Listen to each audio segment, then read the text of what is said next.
Assalamualaikum warahmatullahi wabarakatuh. Alhamdulillahirrabbilalamin. Kita panjatkan puji dan syukur kita atas rahmat yang telah Allah berikan kepada kita, baik itu rahmat kesehatan maupun rahmat waktu luang, sehingga kita semua bisa sama-sama mengikuti pembelajaran pada hari ini. Sebelum kita masuk ke pembelajaran mata pelajaran teknologi informasi dan komunikasi, Ustazah ingin mengingatkan kepada antum untuk selalu menjaga kesehatan, mengikuti protokol kesehatan, dan selalu menggunakan masker apabila Anda keluar rumah. Pada minggu ini kita masih belajar materi tentang perangkat keras komputer. Namun, pada tujuan pembelajaran pada minggu ini yaitu antum semua diharapkan dapat membedakan mana yang perangkat keluaran dan mana yang perangkat penyimpanan.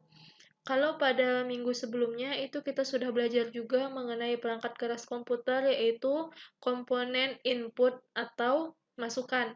Pada minggu ini kita akan belajar tentang perangkat keluaran atau output.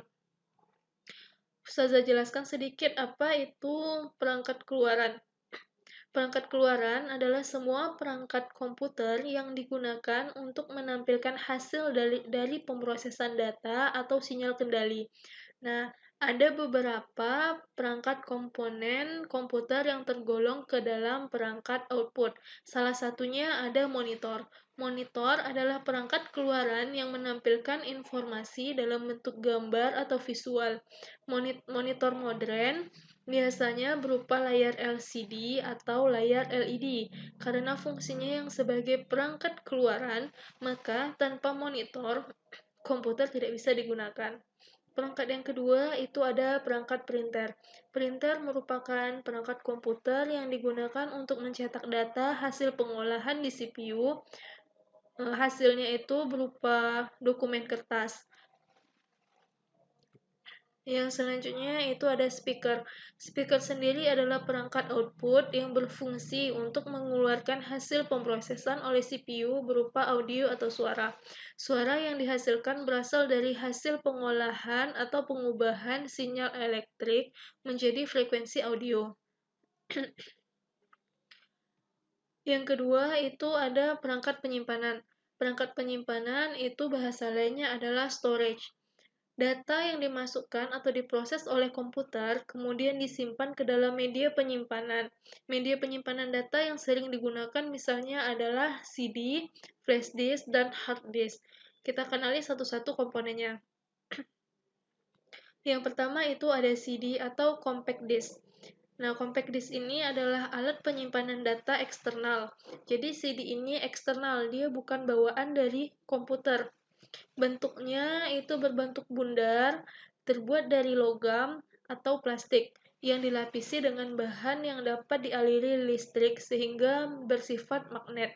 CD sendiri terbuat dari bahan polikarbonat yang dilapisi aluminium sehingga permukaannya bersifat reflektif atau dapat memantulkan cahaya. CD digunakan sebagai media penyimpanan data digital yang meliputi file, gambar, audio, dan video dalam berbagai format. CD dapat menyimpan data maksimum hanya 783 MB. Nah, jadi CD ini adalah penyimpanan paling kecil. Jadi dia tidak bisa menyimpan lebih dari 700 MB.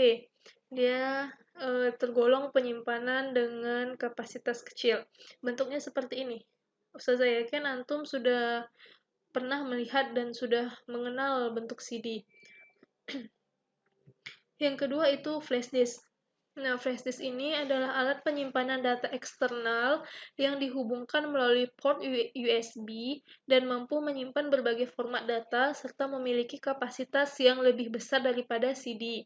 Ya, jadi kapasitasnya itu lumayan lebih besar daripada CD. Jika dibandingkan dengan CD, flash disk ini penyimpanannya lebih besar. Nah, flash disk ini dapat menyimpan data secara permanen walaupun aliran listrik pada rangkaian flash disk diputus. Komponen penyusun flash disk lebih sederhana dan relatif lebih murah dibandingkan dengan hard disk. Bentuknya seperti ini. Ada gambarnya, silakan perhatikan modul LKPD antum masing-masing. Yang ketiga itu adalah hard disk. Nah, hard disk ini terbagi menjadi dua. Ada hard disk internal dan ada hard disk eksternal. Yang di sini dibahas adalah hard disk yang merupakan perangkat penyimpanan data internal. Nah, hard disk adalah komponen pendukung komputer atau laptop yang menjadi tempat penyimpanan data atau output dari hasil pemrosesan data yang dilakukan oleh komputer dan user. Hard disk biasanya berbentuk kotak dan di dalamnya terdapat piringan tempat data-data elektronik tersimpan. Hard disk menyimpan data secara permanen, di mana sekalipun komputer atau laptop dimatikan, maka data-data yang tersimpan di dalamnya akan tetap ada. Kecuali kalau data tersebut dihapus secara manual atau hard disk terkena virus yang merusak sistemnya. Hard disk memiliki tingkat penyimpanan yang paling besar. Nah, jadi jika diurutkan antara CD, flash disk, dan hard disk, CD itu penyimpanannya yang paling kecil, yang kapasitas penyimpanannya paling kecil. Kemudian nomor 2 yang tingkat penyimpanannya menengah, ada flash disk. Kemudian hard disk adalah penyimpanan dengan kapasitas yang paling besar. Jika antum sudah membaca dan memahami materi di LKPD-nya, silakan kerjakan tugas latihan 1, latihan 2, dan latihan 3. Untuk latihan 1 dan latihan 2 itu tidak jauh berbeda dengan pada minggu pertama. Hanya saja bedanya jika pada minggu pertama yang ustazah tanya adalah perangkat input, maka pada minggu ini yang ustazah tanya adalah perangkat output. Cara menjawabnya masih sama seperti yang minggu kemarin. Segitu materi yang Ustazah sampaikan. Apabila ada materi yang tidak antum pahami atau ada materi yang kurang dimengerti, boleh ditanyakan langsung kepada Ustazah melalui Japri WA. Sekian dari Ustazah tutup. Assalamualaikum warahmatullahi wabarakatuh.